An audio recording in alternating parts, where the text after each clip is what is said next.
As cool as data are, they don't do much good unless you are able to share them in a way that your audience understands. Data visualizations are one of the most common and most useful tools for sharing data with an audience, whether in a presentation, report, or dashboard. Visual representations of data range from simple tables to complex and interactive graphics, but all good data visualizations share the benefits of being easy to read and memorable for the audience. Creating data visualizations, though, can be daunting. If you don't know where to start, try using AI.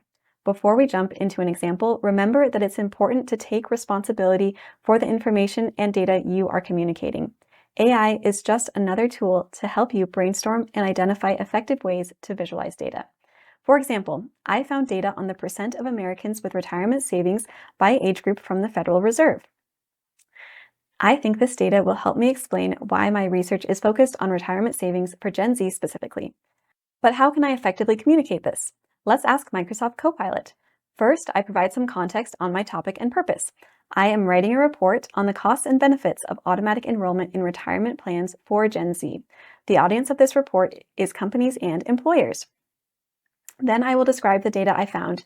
I found data from the Federal Reserve that shows the percent of people with any retirement savings by age group. You can even attach the dataset to get more personalized answers. Lastly, ask for ideas on visualizing the data. If you have a specific purpose in mind for the data, make sure to include it. What are some ways I can visualize this data for my audience? If you're still not sure, ask follow-up questions like, when should I use a simple bar chart compared to a stacked bar chart? Or you can even ask Copilot to prompt you with questions. Ask me questions one by one and wait for my response. Ask me enough questions to suggest ideas for visualizing my data. AI can give you some great guidance and a starting point for visualizing your data. Remember to also keep in mind these principles for effective data visualizations.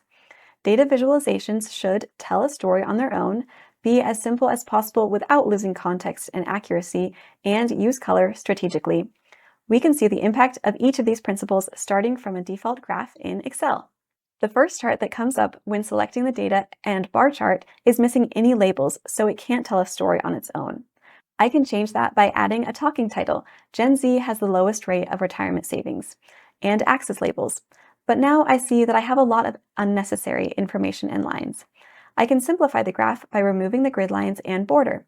I can even eliminate the numbers on the y-axis as long as I add in data labels for the bars. I can move the y-axis label to a subheading since horizontal text is easier to read than vertical text. Sometimes you will want to consider eliminating some of the data bars or lines on the chart. In this case, I think the amount of data shown is not too much and helps support my point that all other age groups have higher investment rates than Gen Z. Now I need to use color to support my purpose.